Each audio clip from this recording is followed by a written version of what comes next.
Une autre entreprise s'est mise aux lignes, la Poste.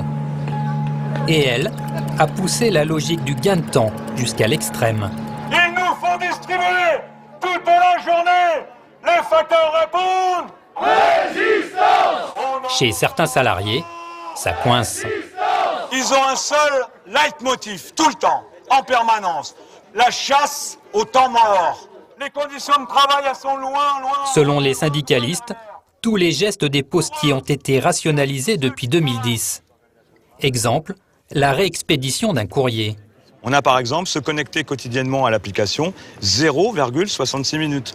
Mettre sous pli les lettres des clients 0,1 minute. Je dis bien 0,1 minute. Ce document interne de la Poste énumère le temps imparti à chaque opération en centièmes de minute. Traduit en secondes, cela donne se connecter à l'application 39,6 secondes, éditer tous les documents 43,8 secondes, coller les étiquettes sur les enveloppes 30 secondes, mettre sous pli les lettres 6 secondes, transmettre les éléments à l'encadrant 15 secondes. Temps total pour la réexpédition d'un courrier 2 minutes 14.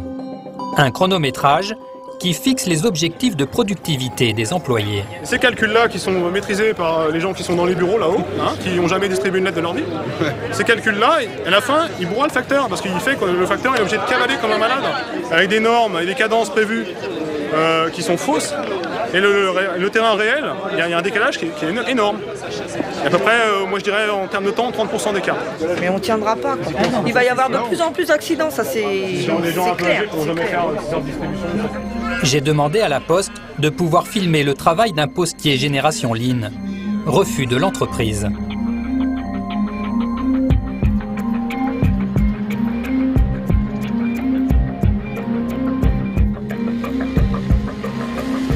Alors j'ai pris contact avec une factrice qui a accepté que je la suive à condition de rester anonyme. En témoignant, elle craint d'être sanctionnée. Nous l'appellerons Valérie. Nous équipons sa voiture pour recueillir ses impressions pendant sa tournée.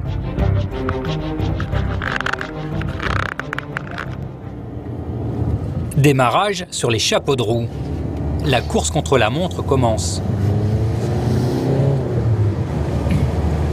De la suivre, là c'est sportif. Valérie roule à plus de 60 km/h sur des petites routes de campagne. Hop, hop, hop. Je crois que la tournée là. En 4 heures, elle doit faire une tournée de 300 boîtes aux lettres. Selon elle, le Lean a augmenté sa charge de travail. Maintenant, c'est la course, tu es obligé de faire vite, sinon c'est pas possible de faire les horaires qu'ils nous demandent. Avant, il y avait à peu près une commune était faite par un facteur. Maintenant, un facteur, il fait à peu près 2 communes et demie. Ouais. Pour gagner du temps, elle a des astuces. Alors là, je vais raser la boîte aux lettres maximum pour éviter de descendre. Ouais, super. Ouais, tube. C'est 15 secondes aussi par boîte aux lettres. C'est pour ça qu'on rase. Valérie ne met jamais sa ceinture pour ne pas perdre de temps à l'enlever à chaque arrêt.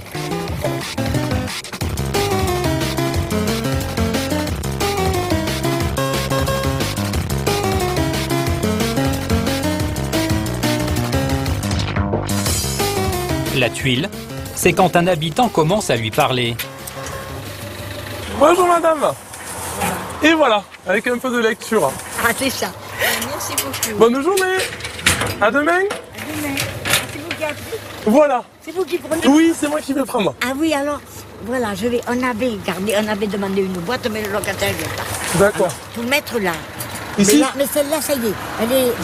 Le gars ça doit être le gars qui est à la maison, là. Oui. Monsieur Julien. D'accord. Qui remplace, qui est à l'entreprise. Oui, d'accord. Alors, on lui a apporté les lettres et ils l'ont gardé pour les mettre correspondantes. Ok. Il m'a dit qu'il allait mettre ce nom. Qu'il allait mettre le nom. Ah, mais c'est très bien. J'ai une autre lettre. Vous voulez que j'ai le temps ou j'attends à demain? Oh, ça vous dérange pas d'attendre à demain? Non, bien sûr. Voilà, demain, vous m'attendez et vous me la rendrez demain. Voilà. Eh bien, c'est gentil. Ça doit être, Au bout de 2 minutes, Valérie parvient enfin à écourter la conversation. Eh bien, très bien. Eh bien, c'est gentil. Voilà. Et vous m'attendez demain? Je vous attendrai demain. Ça marche. Merci beaucoup. Allez, à demain. Bonne journée. Donc, il est 11h30. Hier, j'étais là à 11h. Donc voilà, j'ai une demi-heure de retard.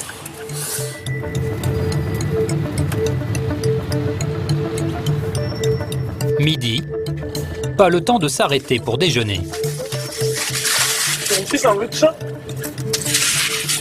Quand même, parce que pas manger, c'est trop dur. Pour rattraper le temps perdu, elle coupe à travers bois.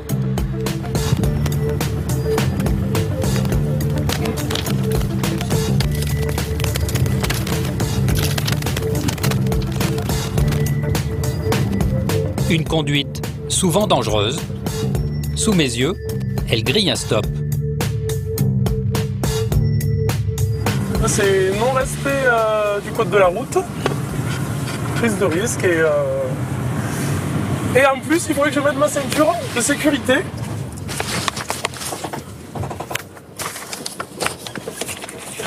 Si je vais pas comme ça, c'est vrai, hein, on roule vite, on respecte rien. Si on fait pas ça, honnêtement, c'est impossible. J'ai 4 heures pour faire la tournée. Si je vais pas à ce rythme, c'est pas 4 heures que je mets, c'est minimum 5 heures ou 6 heures. Ouais, je suis désolé, mais il faut que je continue. Le plus souvent, Valérie ne parvient pas à faire sa tournée en 4 heures. Mais la Poste ne paye pas ses heures sup. Pour l'entreprise, si elle dépasse les délais imposés par le LIN, elle est en tort. Les habitants, eux, ne sont pas tous satisfaits de cette nouvelle organisation. Bonjour madame, donc je vais vous présenter. Hop. Oui. Il me faut une signature ici. Ok, merci.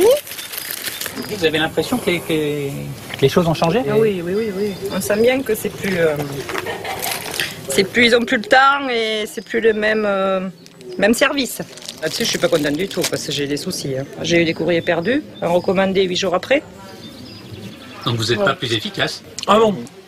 Moi, j'y crois pas. Hein. Et moi, je pense que là, le service, c'est plus ce que c'était. Aujourd'hui, Valérie est au bord de la rupture. Je vais travailler la boule au ventre en me disant encore une journée quoi. Ils nous augmentent les cadences, on n'arrive pas à suivre, donc on se sent mal à l'aise, on se sent plus à la hauteur et que quoi qu'il en soit, si on n'arrive pas nous à changer, eh bien, on risque de sombrer. C'est marche ou crève en gros. Enfin moi ça me fait cet effet. La situation de Valérie n'a rien d'exceptionnel. En Bretagne, une étude commandée par le Comité d'hygiène et de sécurité de la Poste épingle le rythme infernal des tournées en 2012. Risques liés aux conduites soutenues. Difficulté à respecter les règles du code de la route. Ces déplacements s'apparentent à un gymkhana. L'accompagnateur avait le mal de mer. Les experts parlent d'une déconnexion entre le travail prescrit et le travail réel, porteuse d'atteintes graves à la santé des postiers. Ils épinglent noir sur blanc des outils et des méthodes qui s'apparentent au LIN. Dans une dizaine d'autres régions, des rapports similaires sont arrivés aux mêmes conclusions. Valérie aura tenu 4 ans à ce rythme. Mais 2 mois après notre tournage, nous avons appris que son médecin l'a arrêtée pour surmenage, épuisement physique et psychologique.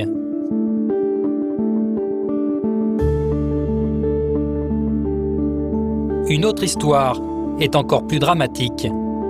Dans le Lot, Jocelyne Curou s'est suicidée le 4 janvier 2014. Elle avait 57 ans. Elle a pris des cachets avant de venir se noyer volontairement dans ce lac, en tenue de factrice, alors qu'elle aurait dû se rendre au centre de tri où elle travaillait.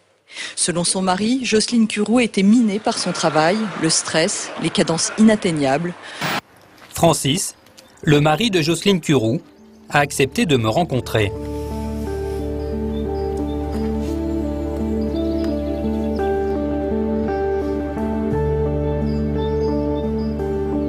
C'est quelqu'un qui aimait son travail? Ah oui, ça... quand il y avait une lettre à porter, elle ne la portait pas le lendemain, elle la portait le jour même, quoi. Je veux dire qu'elle ne ramenait pas de courrier à la poste, quoi. Elle finissait plus tard, mais elle ne ramenait pas le courrier. Elle n'arrivait pas à suivre les nouvelles recommandations, soi-disant, de la poste qu'il fallait faire de plus en plus vite. Voilà. Depuis qu'il y avait ce changement, là, elle était pas comme avant, quoi. Elle était tout le temps stressée, anxieuse, toujours la peur de mal faire. Et le dernier temps, elle avait peur qu'on lui supprime sa tournée. Alors que j'ai dit, t'as une tournée, on va pas te la supprimer comme ça. Parce qu'elle avait peur de pas marcher assez vite, elle avait peur qu'on lui enlève sa tournée. Après ce suicide, la direction régionale de la Poste a mis en place un dispositif d'écoute et de soutien. L'inspection du travail n'a pas estimé que la responsabilité de l'entreprise était engagée. Francis, lui, a décidé de porter plainte. Le lean est-il facteur de stress et de mal-être à la Poste? C'est ce que pense une ancienne cadre dirigeante de l'entreprise, et pas n'importe laquelle. Bonjour, entrez. Astrid Herbert-Ravel, DRH pendant 17 ans. Au plus haut de sa carrière, elle a été responsable de 35 000 postiers en Île-de-France. Elle a quitté l'entreprise en 2011 suite à un conflit avec sa direction. Elle nous montre des rapports internes de la médecine du travail.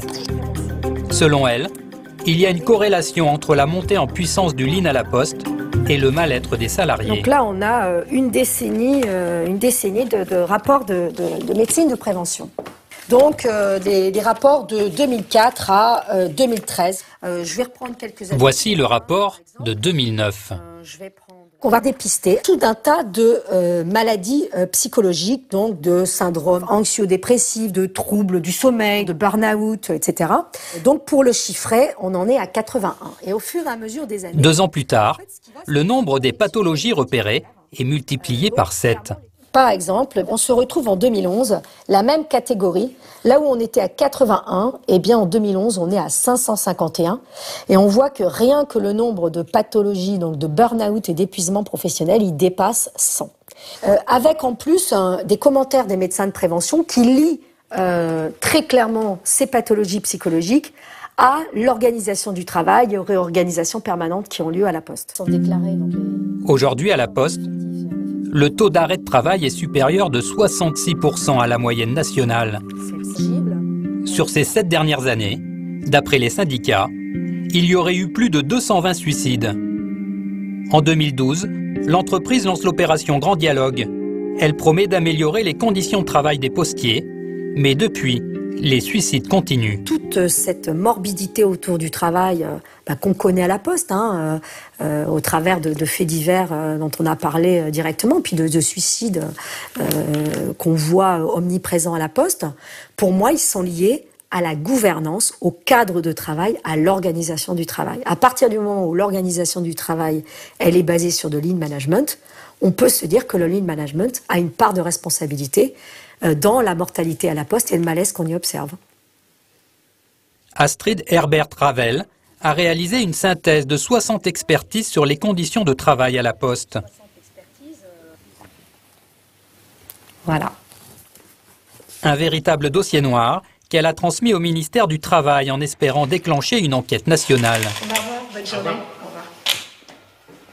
En attendant, j'emporte ce rapport pour le soumettre au PDG de la Poste. J'essaie d'obtenir une interview depuis 1 mois et demi, en vain. J'ai appris que Philippe Val, le patron de la Poste, faisait le tour des grandes villes de France pour présenter sa nouvelle stratégie au cadre de l'entreprise. Ce jour-là, il doit intervenir à Toulouse, au parc des expositions. 700 cadres de la région Midi-Pyrénées ont fait le déplacement.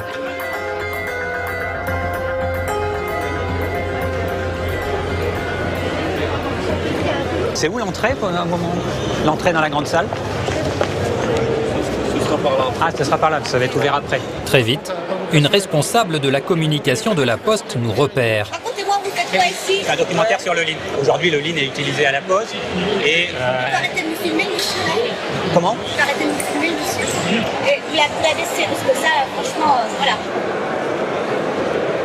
Moi, ça fait 1 mois que j'essaye de rencontrer Philippe Val sur ces questions de lean management. Il y a des burn-out, des suicides, il y a des facteurs, il y a des cadres qui se suicident sur leur lieu de travail. On peut peut-être sortir, on s'entendra mieux. Aujourd'hui, on fait un lien avec le lean management. Il y a une étude qui est sortie il y a quelques jours où il y a une 60aine d'expertises qui ont été faites à la Poste. On voit bien qu'il y a un problème avec le Lean. Je pense pas que ce soit le lieu de discuter sur le fond. Moi, je voudrais simplement avoir la réaction de Philippe Val à cette étude. Vous n'aurez pas la réaction de Philippe Val à cette étude. Philippe Val n'est pas là pour vous parler, il est là pour voir les postiers. Viré, j'attends la sortie du patron de la Poste. À midi, toujours personne en vue. On peut rentrer là? Direction. Vous avez des consignes? Ouais. C'est quoi les consignes? Vous ne rentrez pas. Je pense que notre présence dérange. Apparemment, elle dérange. 1 heure plus tard, je m'aperçois que le patron de la Poste a quitté les lieux. Ils sont partis d'où? De quel côté? Derrière. Ah, il est sorti par les cuisines, quoi. Voilà, c'est ça. Bonjour. Bonjour. Je viens d'entendre que le grand boss, il était parti, il venait de partir. Je le dis parce que j'ai entendu à la radio. Comme vous le cherchez, je sais que vous le cherchez. Voilà. Cette fois, il a réussi à échapper à mes questions, mais je n'ai pas dit mon dernier mot. 1 mois plus tard, je retrouve Philippe Val à l'entrée d'un colloque sur l'art de vivre ensemble. Monsieur Val, bonjour. Bonjour. Je suis journaliste pour Canal+. Oui, je cherche à vous rencontrer depuis 2 mois. Vous savez, sur la question du lean management, vous pouvez prendre 2 minutes, s'il vous plaît. Minute. Vous savez, ce que je voulais vous dire, j'en ai pour 2 minutes. Ce que je voulais, oui, je l'ai, pardon. Ce que je voulais vous dire, non mais c'est bon, c'est bon. Ce que je voulais vous dire, Monsieur Val, j'ai rencontré des postiers, Monsieur Val. Il s'échappe par un escalier. Je le retrouve de l'autre côté. Je peux juste vous expliquer ma démarche? Monsieur Val, s'il vous plaît. C'est légitime aujourd'hui que je vous pose des questions. Vous êtes le patron d'une grande entreprise. J'ai rencontré des postiers, des postières qui se plaignent de cette méthode. Ils disent qu'ils n'arrivent pas à suivre les cadences imposées par le Lean. Que la chasse au temps mort leur fait péter les plombs, Monsieur Val. Que la chasse au temps mort leur fait péter les plombs. Mais Monsieur Val, est-ce que... On va au moins une réponse. Monsieur Val, juste, est-ce que je peux vous remettre ce document? Monsieur Val, est-ce que je peux vous remettre ce document? Il s'agit d'une 60aine d'expertises qui mettent en cause le danger du lean management qui est utilisé à la Poste. Monsieur Val, est-ce que vous connaissez cette expertise? Est-ce que si le danger du lean management est prouvé, Monsieur Val, est-ce qu'il faut continuer à l'appliquer? Monsieur Val, s'il vous plaît. Une porte fermée pour toute réponse. Je n'obtiendrai aucune réaction ni aucune interview sur le lean management à la Poste.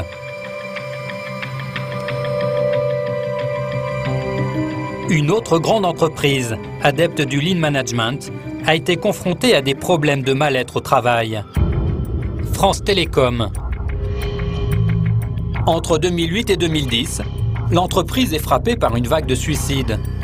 L'affaire fait la une des médias. 22 suicides en 1 an et demi, le bilan est lourd pour l'opérateur. La série noire se poursuit donc à France Télécom. Pour la première fois, une entreprise pourrait être poursuivie au plan pénal pour sa politique de gestion du personnel. En 2005, pour améliorer sa compétitivité, l'entreprise se réorganise en utilisant notamment les principes du Lean. C'est le plan Next.